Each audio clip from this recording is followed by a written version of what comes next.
zenekin ez testu egingo genuen, ez zeinek zuzendu. Larun batean bukatu oso nekatua. Egia da, egun osoan eramala hortan pentsatzen eta buruari hainbat buelta eman dizkiola. Eta bukatu nunean izan zen alibio moduko bat, gainetik kendu nuen zama pila bat, baina momentuan bertan oso pozik gelditu nintzen.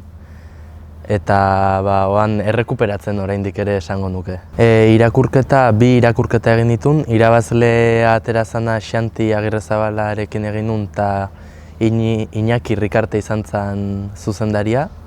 Eta gero ere haitu nintzen Miren Gojenolarekin eta hori irtan ere Iñaki eukin nuen zuzendari. Zure laguna hil zen testua, izenburu nahiko deigarria, eta hortaz dijoa zure laguna hiltzeaz gutxi gorera.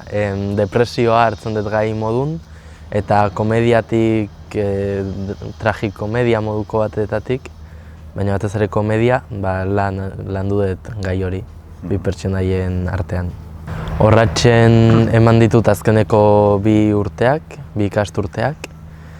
Nahiz eta lehenago orratzen txikien taldean ere egon nintzen, eta egesan oso guztua, bai orratzen eta bai orain Donostin, baina gauza batek ez du besteak kentzen. Ni ez bi gauza konpaginatu ditun. Nire bizitza profesionalizatu nahi hori antzerki amaterrarekin konpaginatu ahal izan nun, aurten justo ez.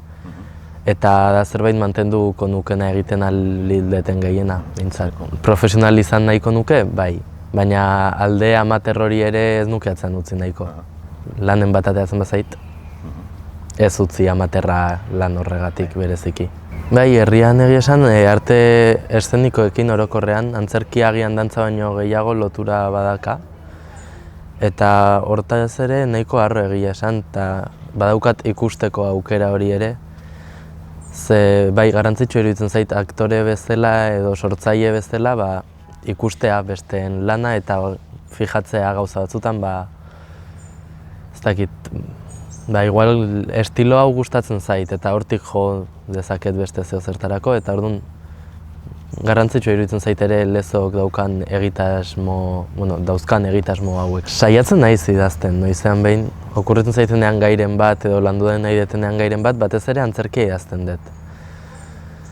Eta gero orratxerako, gau beltzerako eta hola gauza motzen bat ere idatzi dut, bai iaz eta bai aurten ere.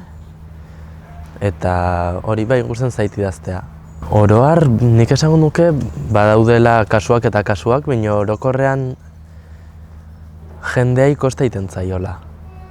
Bai ikusle modon jutea, bai aktore edo dena delako bezala parte hartzea. Ez dakit oso ondo zergatik izan daiteken, ze eskaintza pila bat dago eta oso interesgarria izan daitekeena egia esan. Mendik aurrea zer, nik formatzen jarraituko dut, eta aldeten nenean ontara dedikatzen saiatuko naiz. Ez dakit ze puntura arte izango den posible, baina nik ikasketekin jarraituko dut, formatzen jarraituko dut eta saiatzen jarraituko dut.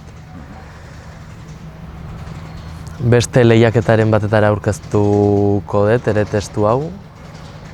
Eta hortik igual montajeren bat ateratzen den, zuzendari probatuko nuke, bai,